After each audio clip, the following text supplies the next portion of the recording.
Okay, so in the previous few lecture videos, we discussed binary modulation schemes. We discussed binary ASK, binary FSK, and binary PSK. And now, before we move on to discuss the other higher level modulation schemes, there is one interesting point to be discussed, which is again going to be quite helpful when we discuss the detection of higher level modulation schemes, such as multi-level modulation schemes rather, such as QPSK and octal PSK and things like that, and other multi-level modulation schemes like that. Now that topic which we have to discuss before we discuss multi-level modulation is the relation, or how we can relate the optimum decision rule, how we can relate the optimum decision rule, which is the Bayesian decision rule, which we have been following.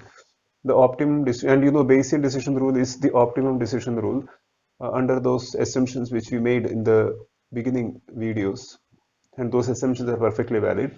So how to relate the optimum decision rule or the Bayesian decision rule to the signal space diagram? And you know what is a signal space diagram? We were able to show, say for example, if we had two basis functions phi 1t and phi 2t, we were able to show orthonormal, of course. We were able to use them as basis, and we were able to show the signals as vectors on a two-dimensional space. Now that's what we mean by the signal space. I have discussed this earlier. So what we have to do before we discuss multi-level modulation schemes is how to relate optimum decision rule to the signal space diagram. Now, to do this,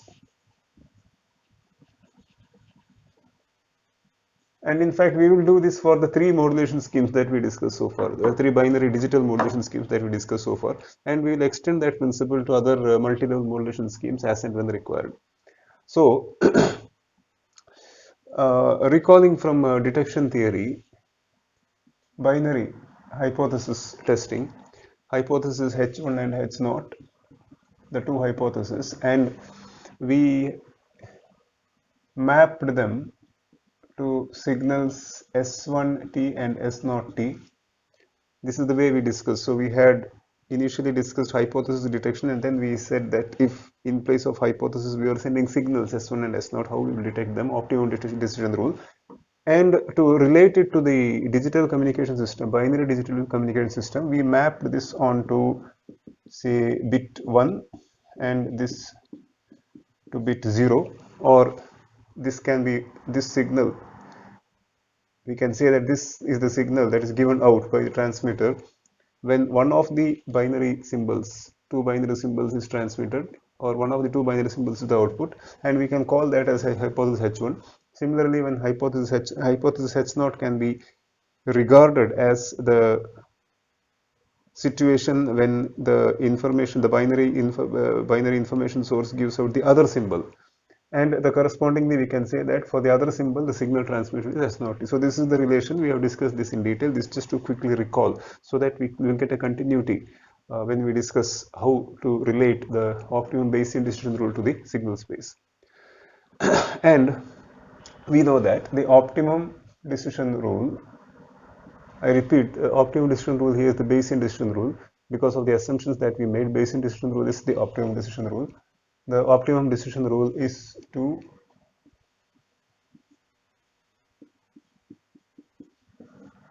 compare this ratio, where these are conditional density functions, R is the received random vector, compare this ratio with P naught by P1 and take a decision like this. This was discussed, and this was the optimum decision rule. And when P naught is equal to P1, I repeat, when P naught is equal to P1, which is a perfectly valid assumption, when P naught is equal to P1, a perfectly valid assumption as far as binary digital communication is concerned. So when P naught is equal to P1, this will be 1, and consequently we can rewrite this through a simple rearrangement of terms like this.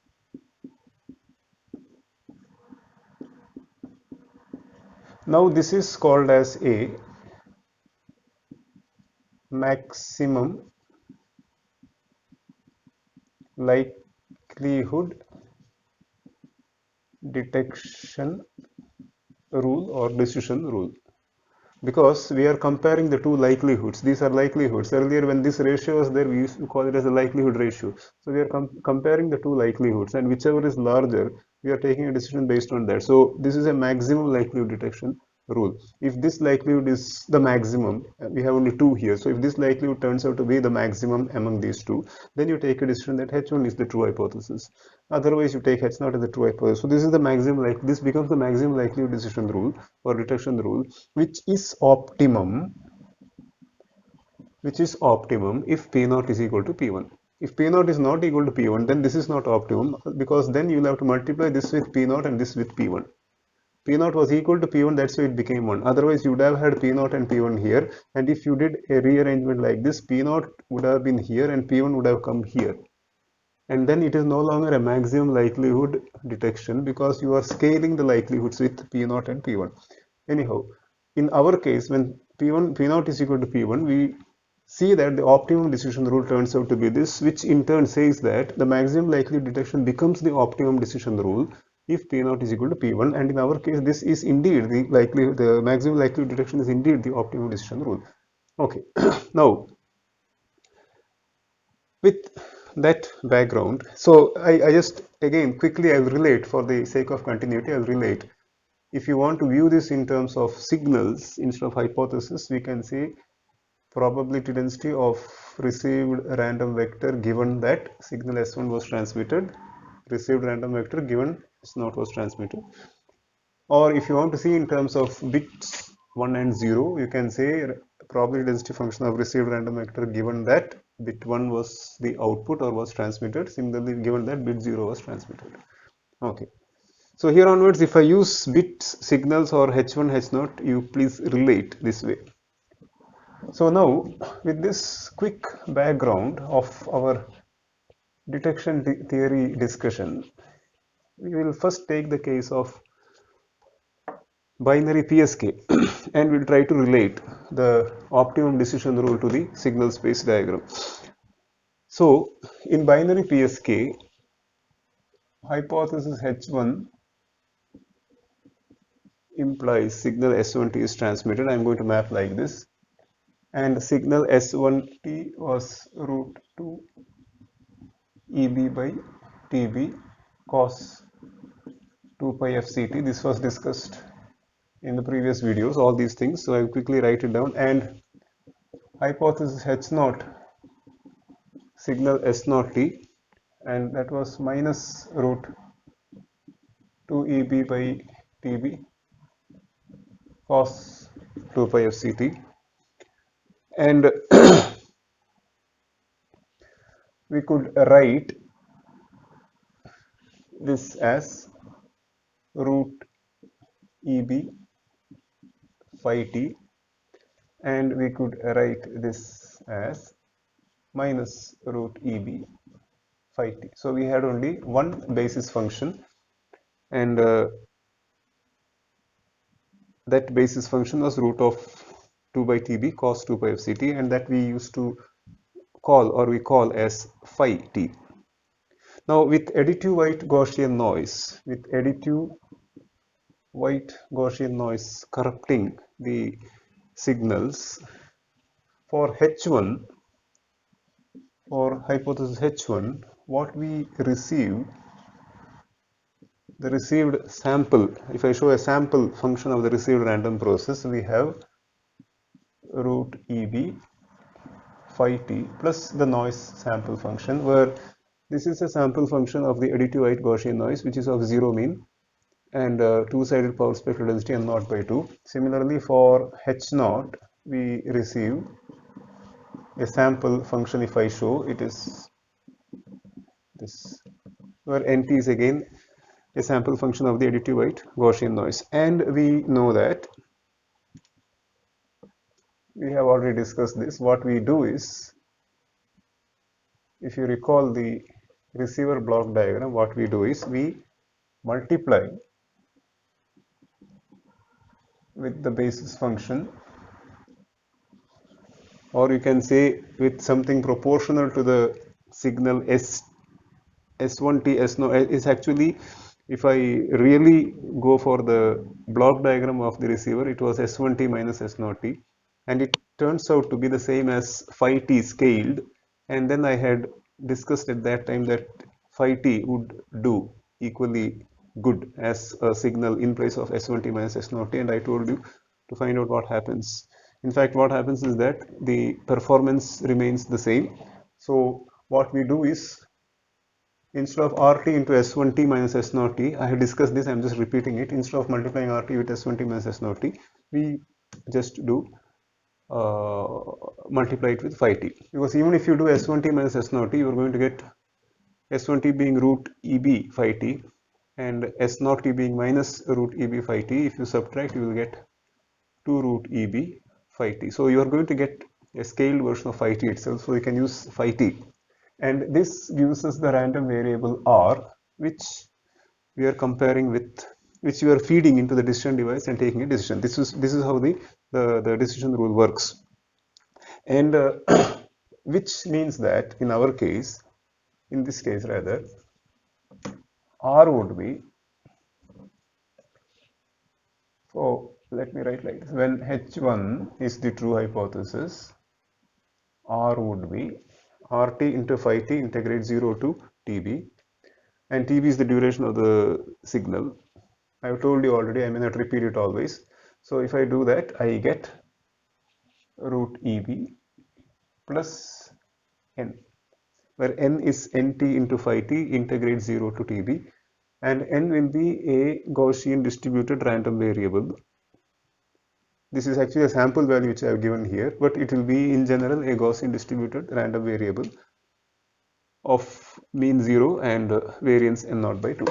And if h naught is the true hypothesis, what you receive is minus root EB plus n. So this is the thing, these are things we know. And one more point here is that in the case of binary PSK, where the additive white Gaussian noise is corrupting the transmission, we can write PR H1 or H1 as equal to, so when H1 is the true hypothesis, R is this is of 0 mean and variance n naught by 2. So I get 1 by root pi n naught. Actually, you have 1 by root of 2 pi into sigma. So that becomes 1 by root pi n naught, because sigma square is n naught by 2, e power minus R minus root EB the whole square by n naught. Because n is, I repeat, 0 mean, variance n naught by 2. So the distribution, the density function of this is Gaussian with 0 mean and variance n naught by 2. To that, if you add root EB, the distribution of this will still be Gaussian. Its mean will be root EB and variance will be n naught by 2. So the density function of R, given that H1 is the true hypothesis, will be nothing but a Gaussian density function with mean root EB and variance n naught by 2. That is what is written here. And when H naught is the true hypothesis, it will be exp minus R plus root EB, because now you are adding minus root EB. When you add minus root EB, the variance does not change, it remains as n, because n is again 0 mean, variance n naught by 2. When you add minus root EB, the mean becomes minus root EB, that is why it appears like this here, and variance is and variance is n naught by 2. Rest remains the same, so both are Gaussian. Now, when you perform a when you perform a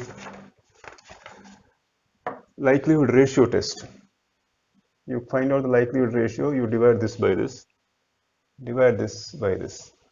When you perform the likelihood ratio, we see that when you when you calculate the likelihood ratio, this gets cancelled and this can be brought to the numerator, and when you bring it to the numerical sign becomes plus, and I can write, consequently I can write the likelihood ratio as equal to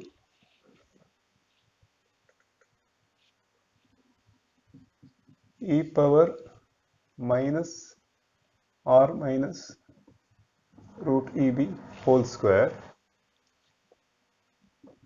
by n naught. This will come to the numerator. You can use the law of indices and write like this: r plus root eb square by n naught. This is the likelihood ratio, and you will be comparing it with 1 to arrive at a decision. Now, if you take the log likelihood ratio, because you have exponential terms here, you take the log likelihood ratio. So what I have, this is the likelihood ratio now, capital lambda r, if you recall from our earlier discussions.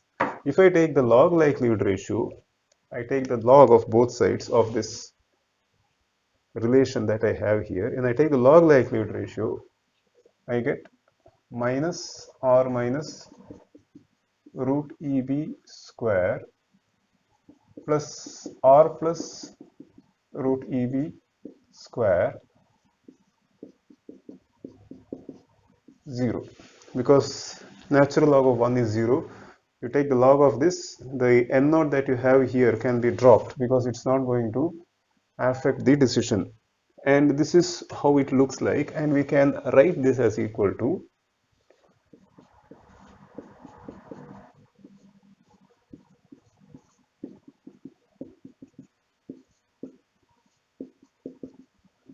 we can write it like this. So this is how the decision rule looks like when you, this is the, and mind you, this is the optimum decision rule. This is how it looks like when you have binary PSK corrupted by additive white Gaussian noise of 0, mean and variance n naught by 2. This is how it looks like. And we already know that the signal space for binary PSK is this.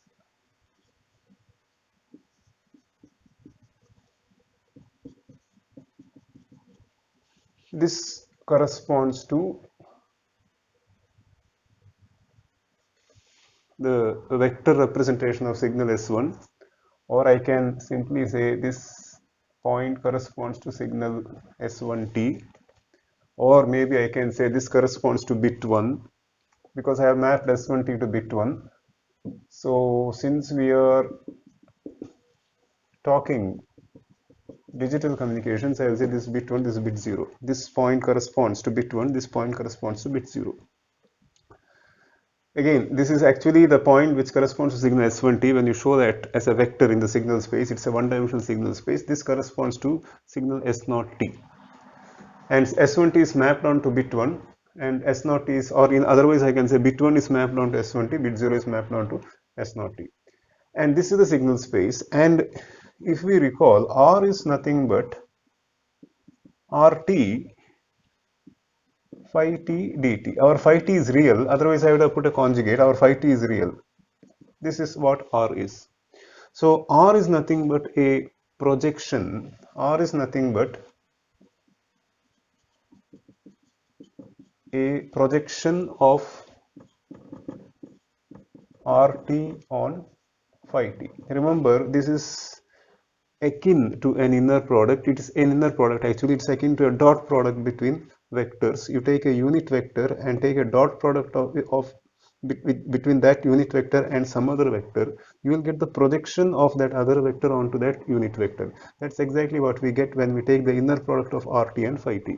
So we are getting the projection of rt on phi t, and say, for example, a particular case that R, which is a projection of rt on phi t, may be, it is just an example which I am showing, it may be, say, this. Just as an example, it may be this.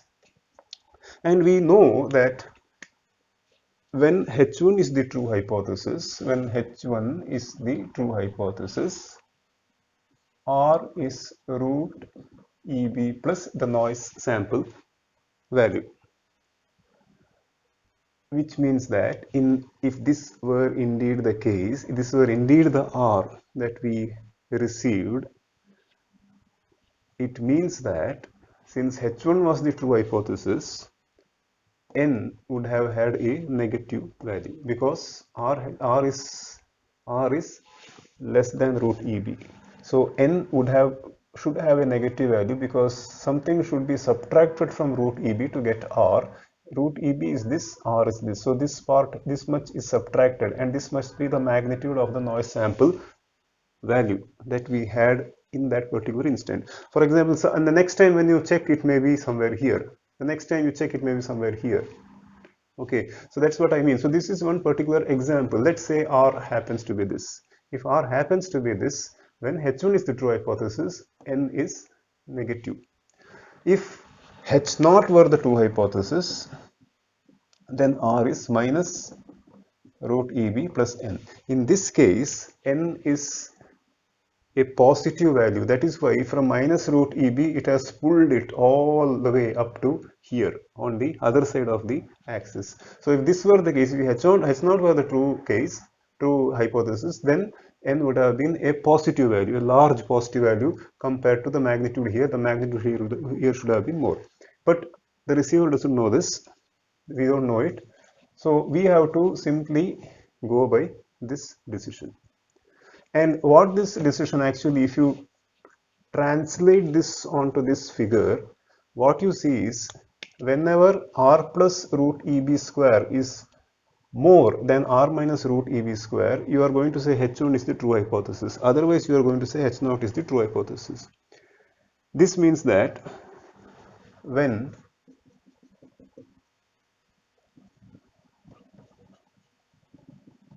squared distance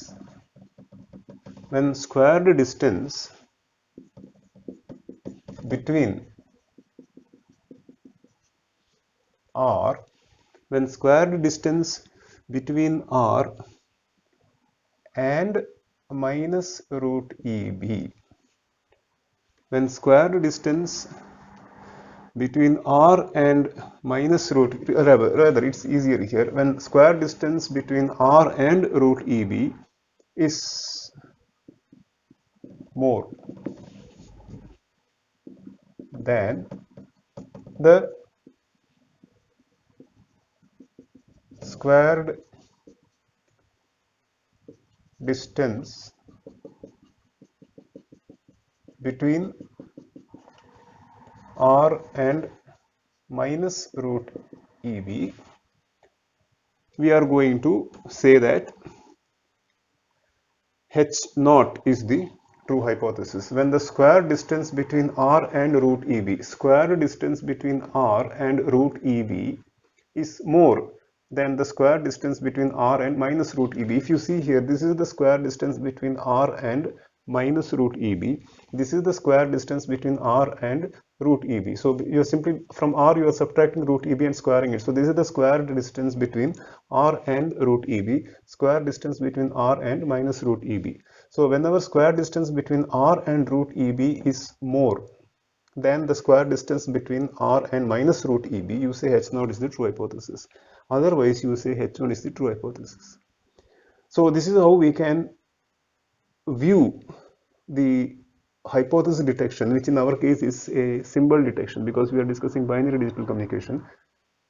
This is how we can view the optimum decision of which symbol or bit was transmitted that decision making process can be viewed as a distance comparison on the signal space. So whenever R is closer to root EB than minus root EB, we are going to say that bit 1 is the transmitted bit, or hypothesis H1. If you have mapped bit 1 to hypothesis H1, then bit 1 or hypothesis H1 is the true hypothesis. Otherwise, when R is closer to minus root EB, you are going to declare that bit 0 was transmitted. If it is exactly at 0, you will have to agree in advance. If it is 0, I am going to say bit 1 and stick to it. Or when if it is 0, I am going to declare bit 0 and stick to it. And being a continuous random variable, or being 0, probability is 0. Anyhow, so we can now say that we can partition the signal space into two decision regions, because if you see this side, the positive side of phi t, if you see, all points here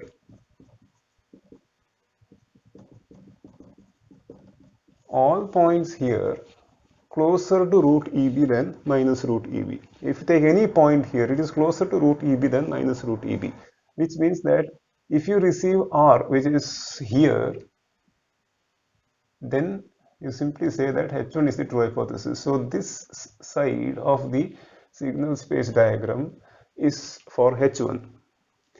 And all points here are closer to minus root EB than root EB, which means that this side belongs to hypothesis H0. Or whenever you receive an R which is on this half of the signal space diagram, you simply declare bit 1 is the true hypothesis. Otherwise, you declare bit 0 is the bit 1 as the bit transmitted. Otherwise, you declare bit 0 as the bit transmitted. So this is how we can partition the signal space into two regions and allocate them for decisions like this. So on this side we have bit 1, on this side we have bit 0. And quickly we can show that extending by means of the same principle. I will not work it out again. For binary FSK, there is something to be discussed, but for binary ASK, so what I have shown here is for binary PSK. For binary ASK, quickly we can show that this partitioning would be like this, because as you know, binary ASK also has a one-dimensional signal space diagram. It is one-dimensional signal space, and this corresponds to bit 0 or signal S0t. This corresponds to bit 1 or signal S1t. Root EB by 2, the midpoint, right? Root EB by 2, and all points here are closer to root 2 EB compared to the points here, and all points here are closer to 0 compared to root 2 EB. So this half belongs to bit 1, this half belongs to bit 0. So whenever you receive an R which is on this side, you declare bit 1 is the true hypothesis. Whenever you receive an R which is on this side, you declare bit 0 as a true hypothesis. So this is how we can map the optimum decision rule onto the signal space. One more remaining is the binary FSK, which I will show now, because it's a two-dimensional space and it needs a little bit of extra explanation. So we will do that now. Okay, so for the frequency shift keying, we have seen already that the signal space diagram, if I show the signal space diagram, we have already seen this, we have discussed this already. It is two-dimensional, and as you know, in frequency shift keying, we are using two frequencies which differ by an integer times 1 by TB, where TB is the bit duration, and one of the basis functions is phi1t, just to quickly recall, which is root of 2 by TB cos 2 pi fct, and the other one is phi 2t, which is root of 2 by tb cos 2 pi fc plus delta ft, with delta f being an integer times 1 by tb, and the signal points S1t and S0t is like this. So this is root EB and this is also root EB. So this is the signal space diagram for a binary FSK, and to visualize the partitioning of this signal space into regions for H1 and H0, that is if you are associating H1 with bit 0, bit 1, then partitioning of the signal space into decision regions for bit 1 and bit 0 can be done as follows. We have done, of course, just to quickly recall, we have done this already for binary PSK and binary ASK. So when it comes to binary FSK, let us quickly recall the receiver block diagram. So I will draw it here because I may need this signal space diagram to show how we partition it into regions corresponding to hypothesis H0 and hypothesis H1, or conversely bit 0 and bit 1, decision regions for bit 0 and bit 1. Now the receiver schematics is like this. Received signal multiplied by S1t minus S0t, and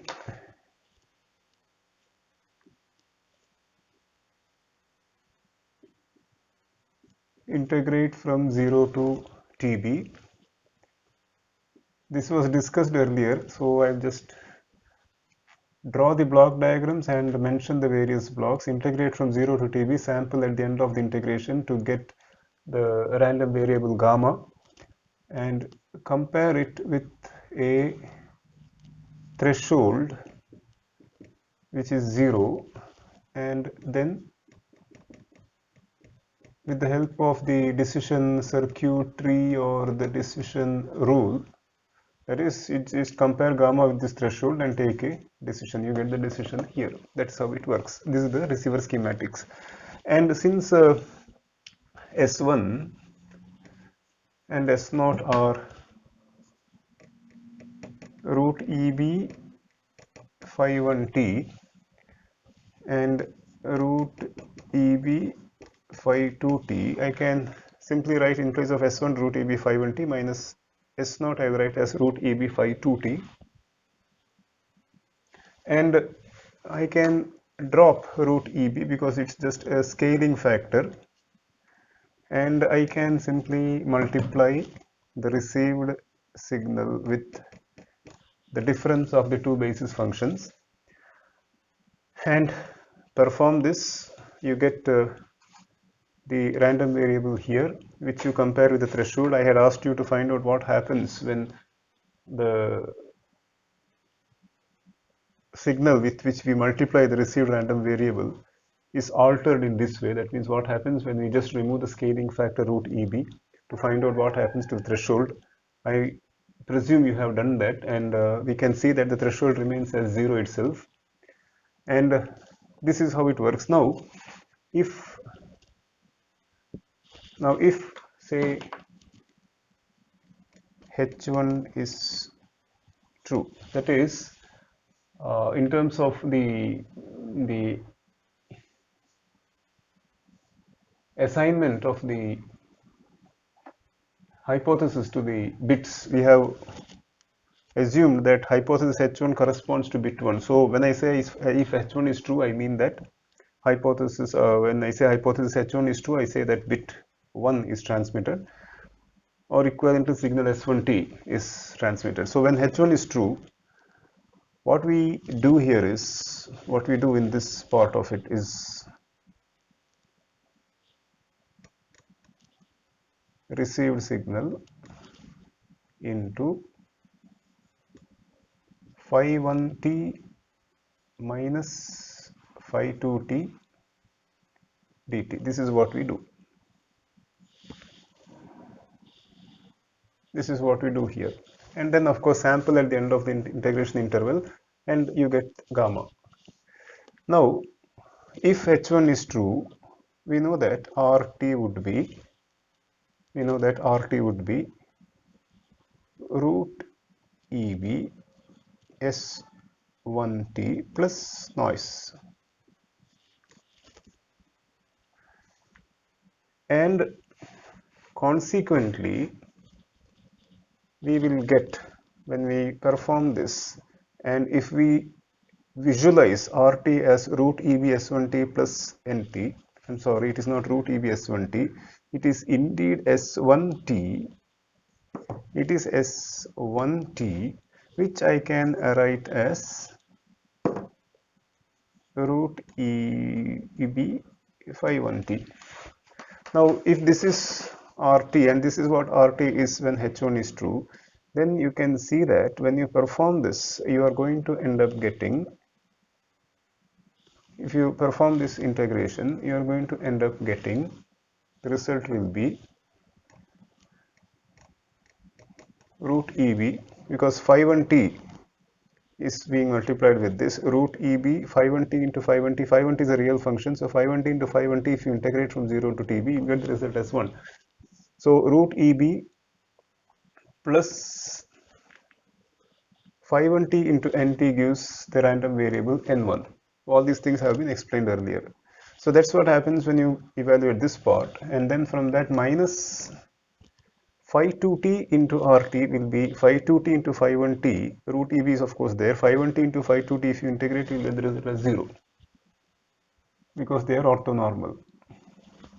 And NT into phi 2T will give you N2.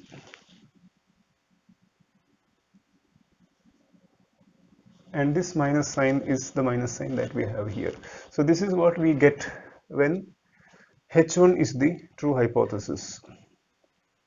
And we can call this part as R1, this as R2, because what basically you have here, R1 is nothing but RT into phi 1T integrated from 0 to TB dt, which gives the projection RT into phi 1T. If you integrate from 0 to TB, you get the projection of RT on phi 1T, which will be R1.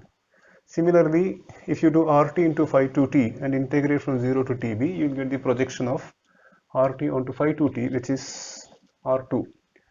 So this is what happens when H1 is true. So this is for H1 true. So I'll just write like this to remember that this is for H1 true. And what happens when H0 is the true hypothesis? What happens if H0 is the true hypothesis? We will have, of course, the same calculation or the same operation happens here, but RT will be now root EB into phi 2T, because when H0 is true, you are going to get S0T plus NT. S0 is root EB phi 2T. And RT being this now, so I'll remove this block diagram now.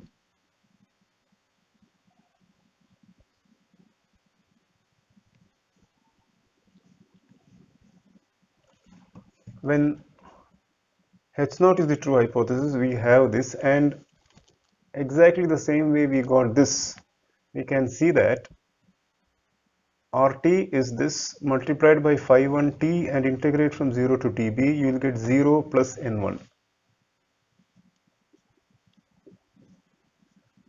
minus RT is this, you are multiplying with phi 2T and integrating from 0 to TB, you will get phi 2T will give you 1 when you integrate. So you will get root EB plus NT into phi 2T, you get N2. So this is what happens when H0 is the true hypothesis. Now what happens is, how is the decision taken? The decision is taken by comparing this, what we have here, with a threshold. So again, if I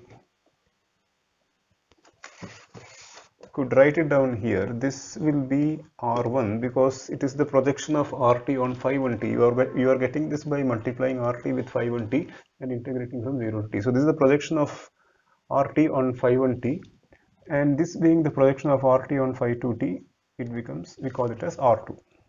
So I can say that R1 is this, R2 is this when H1 is true hypothesis, R1 is this, R2 is this when H0 is the true hypothesis.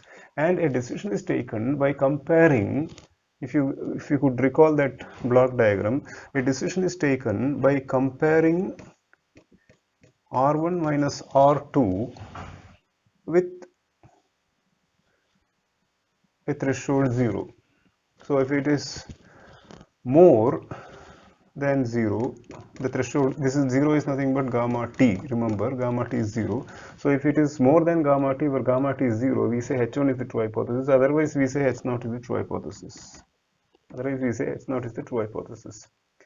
Now the line R1 equal to R2. So of course I can bring this R2 here and say that if R1 is more than R2, my decision is H1. If R2 is more than R1, my decision is H0. So that can also be clearly shown here through a simple rearrangement of terms, because gamma t is 0. This is compared with 0, so I can write like this. If R1 is more than R2, we say H1 is the hypothesis and or bit 1 was transmitted, and if R2 happens to be more than R1, we say bit 0 was transmitted, or hypothesis H0 is the true hypothesis. Now we can show the line R1 is equal to R2. That line we can show here like this. I will clean this space. So this is the line R1 is equal to R2. It will be a straight line. It's a straight line. The way I have drawn it may look like a curved line, but it's a straight line. So this is the line R1 is equal to R2. R1 is equal to R2. And what we see here, whenever R1 is more than R2, hypothesis H1 is true. We declare hypothesis H1 is a true hypothesis. Otherwise, we declare H0 as a true hypothesis, and H1 is mapped to bit 1, and H0 is mapped to bit 0. So if you look in this region, if you see, and remember R1 is the projection of R onto phi 1t. R1 is the projection of R onto phi 1t.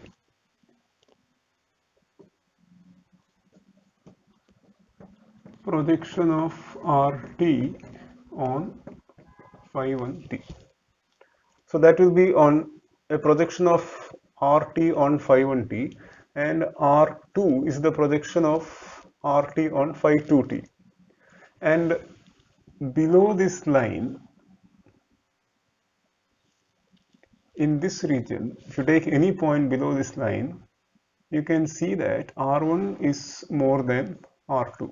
R1 will be more than, so if you take this as the projection of and you are below the line, if you take any point here, let's say this point is below this line, and R1 is this, R2 is this, and you can see that R1 is more than R2. So all the points below this line, that is the entire region below this line, you can see that R1 is more than R2, and hence below this line, since R1 is more than R2, H1 is true. We have to take a decision as H1 is the true hypothesis. So I can say that this entire region is for hypothesis H1 or bit 1. So whenever you have R1 and R2 such that R1 is more than R2 or R1 minus R2 is greater than 0, That is, whenever your received signal point RT, received signal RT is such that R1 and R2 when you calculate, you'll end up in a region here. You can simply declare that bit 1 is the true hypothesis or H1 is the true hypothesis. So this region is for hypothesis H1 or bit 0. Sorry, bit 1. And conversely, on in this side, above this line, if you see R2 is, you can take any point here, you can see that R2 will be more than R1. So above this line, we say that H0 is the true hypothesis. So this region above the line is for hypothesis H0. This is how we can partition the signal space. And this part below the line is for hypothesis H1. So this is how we can partition the signal space diagram of binary FSK, and this is how we can relate the optimum decision onto the partitioning of the signal space. So we have discussed this for binary PSK, binary ASK and binary FSK. Now this idea will be very helpful when we discuss later the performance of other multi-level modulation schemes such as QPSK and octal PSK. So when we discuss the performance of such multi-level modulation schemes, we will be using this idea of identifying or declaring or taking a decision on which hypothesis is true, or equivalently which symbol was transmitted, by identifying or by looking at, or by identifying, I would say, put it that way, by identifying whether the received signal point, that is R, the received signal point is closer to which of the two signals. So in this case, what happens is your region below this line, if you see,